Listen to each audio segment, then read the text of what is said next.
As we enter the summer months, we will be probably inundated with a lot of zucchini or courgette from our garden. So this is a good recipe to actually use some of that in a different way. So today we're going to be making zucchini bread or courgette bread, depending on where you're from. It's a pretty simple recipe. I have all my ingredients here, and we will post the recipe on the YouTube page. But today we're going to start with our dry ingredients. So here I just have 1 1/4 cups of plain white flour. And to this we're going to add some of our other dry ingredients. So we have 1 teaspoon of baking soda, 1 teaspoon of baking powder, and the recipe calls for 1 teaspoon of cinnamon. However, I am a fan of cinnamon, so I'm not afraid to use a little bit more. So for this recipe, I'm putting in about 2 tablespoons of cinnamon. So quickly, we will give that just a little mix together, and then we'll set aside. So those are our dry ingredients, some of them. And then to another mixing bowl, we are going to add 2 large eggs. So give a quick crack of 2 large eggs. To that, we are going to add 1/4 cup of vegetable oil. In milliliters, that would be, I think, about 100 milliliters.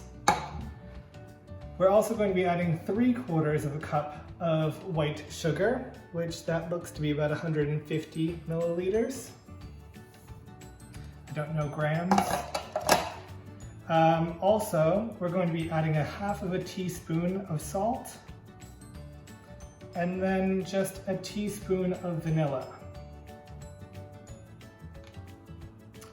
So we're going to quickly just mix all of that together.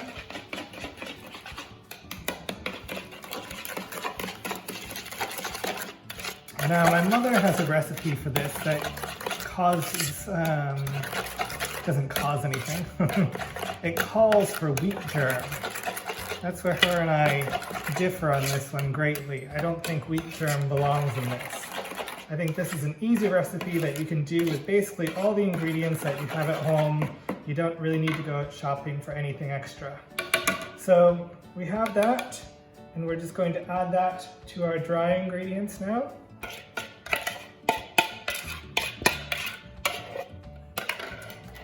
And we will mix these together. So it's very simple. It is a bread, but it doesn't call for any yeast or anything like that. The bicarbonate of soda will do the rising for it. It is more of a dessert bread than anything else, so you're not going to be having this with your Italian meals or anything, but you can be having this for a dessert. I like to have it in the morning, just heat it up in the morning. That's why I'm making it in the nighttime right now, so when I wake up in the morning, it will all be ready to go. And there's a lot of variations that you can do with this as well. So you can do carrot nut breads. If you wanted to grate carrots, you could do that. You could do, like poppy seeds, but I'm a fan of the courgettes. So you can see that it's quite thick right now. And to that, we will add our final ingredient, which I've prepared in advance, which is about 2 cups of chopped up grated courgette.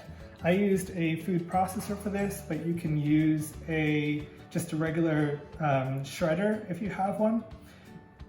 After you shred it, you need to squeeze it out. So try to squeeze any additional moisture out, so you can see that this is fairly dry. But I just did this with my hands, so you don't need to have anything extra. So if you do have cheesecloth or something like that, you can use that. But really, if you're just using your hands, that's perfectly fine. And then just add that in.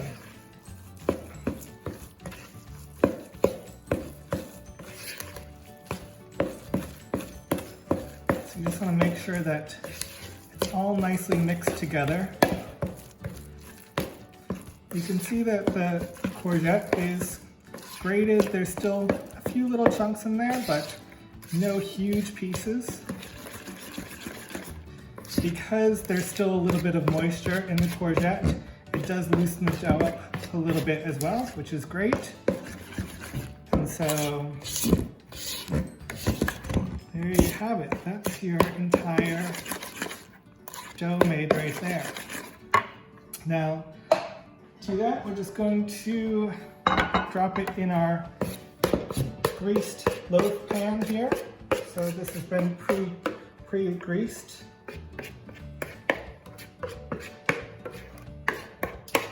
And if you're not sure how much courgette to use, the recipe does call for 2 cups of grated courgette, but usually I just use 2 medium-sized courgette. However, in my garden, I sometimes don't catch them right away. And every now and then, because they grow so quickly, I'll go out there and there'll be one giant one. Now, there's not a lot you can do with the giant one because has quite a few seeds, so it's not like you're going to be using it for dinner.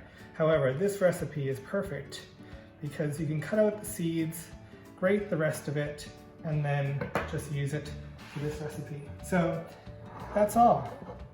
Now we're going to stick this in the oven for about 45 minutes until the bread starts to pull away from the sides a little bit at a temperature of 180 degrees Celsius or 350 degrees Fahrenheit.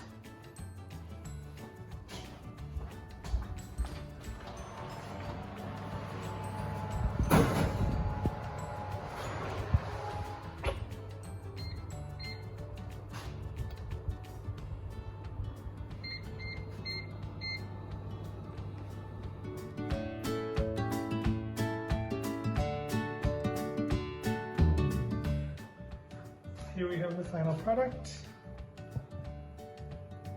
Let it rest in here for about 10 minutes before trying to take it out, and then enjoy with a little bit of butter.